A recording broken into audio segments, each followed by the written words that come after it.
शेख हसीना के बांग्लादेश छोड़ने के बाद वहां भारी उथल-पुथल मची हुई है।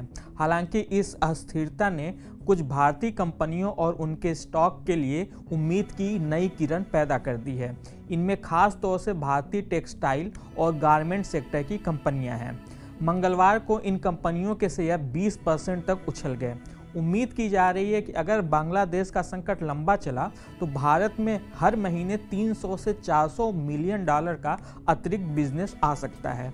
इससे किन स्टॉक्स को फ़ायदा होगा और ब्रोकरेज और मार्केट एक्सपर्ट की इस पर क्या राय है, आज के इस वीडियो में हम इसी बारे में बात करेंगे।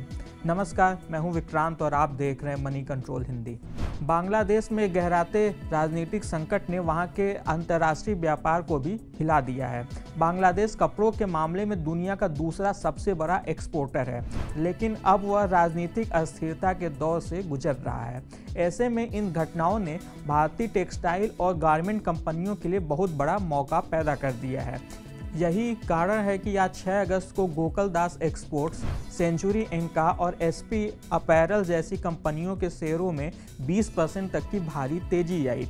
गोकुलदास एक्सपोर्ट्स के शेयर तो 1089 रुपये 40 पैसे के अपने अब तक के नए उच्चतम स्तर पर पहुंच गए। इसके अलावा केपीआर मिल्स में 16%, अरविंद लिमिटेड में 11%, एसपी अपैरल में 18%, सेंचुरी इंका में 20%, कीटेक्स गारमेंट में 16% और नाहर स्पिनिंग में 14% तक की तेजी देखी गई। बांग्लादेश की इकोनॉमी में वहां के टेक्सटाइल सेक्टर का काफ़ी बड़ा योगदान है। हालांकि शेख हसीना के देश छोड़ने के बाद जो राजनीतिक अस्थिरता पैदा हुई है, उसका असर टेक्सटाइल सेक्टर पर भी हो सकता है। मार्केट एक्सपर्ट्स का कहना है कि कई विदेशी कंपनियां जो अपना माल बांग्लादेश से मंगाती हैं, वे अब अपने ऑर्डर के लिए दूसरे देशों की ओर रुख कर सकती हैं, जिसमें भारत की दावेदारी सबसे मजबूत है।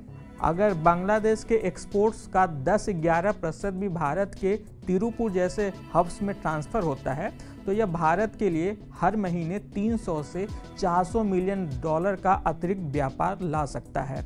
इसके अलावा भारतीय टेक्सटाइल और गारमेंट पर सरकार के फोकस और घरेलू मांग में बढ़ोतरी के चलते भी इंडस्ट्री की संभावनाएं मजबूत दिख रही हैं। लोगों की बढ़ती आय और फास्ट फैशन प्रोडक्ट्स की बढ़ती लोकप्रियता ने भी इस सेक्टर को मजबूती दी है। प्रभुदास लीलाधर के एडवाइजरी हेड विक्रम कासट का कहना है कि बांग्लादेश में चल रहे प्रदर्शनों और झड़पों के कारण भारतीय टेक्सटाइल सेक्टर को फ़ायदा हो सकता है। इससे भारत का ब्रांड वैल्यू बढ़ सकता है, जबकि बांग्लादेश की स्थिति कमज़ोर हो सकती है। हालांकि वर्धमान टेक्सटाइल के joint managing director Neeraj Jain ने चेतावनी दी है कि बांग्लादेश में हो रही घटनाओं का भारत के यानी सूती धागे के एक्सपोर्ट पर असर पड़ सकता है, क्योंकि बांग्लादेश इस समय भारत से सबसे अधिक सूती धागा खरीदता है। बांग्लादेश में हालिया राजनीतिक अस्थिरता के कारण प्रधानमंत्री शेख हसीना ने इस्तीफा देने के बाद देश छोड़ दिया है और अब वहां एक नई अंतरिम सरकार बनेगी जो देश का कामकाज संभालेगी। इन हालात का फ़ायदा भारतीय कंपनियों को हो सकता है, क्योंकि विदेशी कंपनियां अपने माल की एक स्थिर और सुरक्षित सप्लाई के लिए भारत की ओर देख सकती हैं। हालांकि कुछ भारतीय कंपनियों के लिए जोखिम भी हैं, खास तौर पे वे कंपनियां जो अपने माल बांग्लादेश में बेचती हैं। इसके अलावा चीन से आने वाले कंपटीशन के चलते भारतीय टेक्सटाइल इंडस्ट्री को अपनी क्वालिटी और सर्विसेज में सुधार भी करना पड़ सकता है। कुल मिलाकर भारतीय टेक्सटाइल और गारमेंट इंडस्ट्री को बांग्लादेश के संकट ने एक नया मौका दिया है। देखना होगा कि भारतीय कंपनियां इसका कितने अच्छे से इस्तेमाल कर पाती हैं।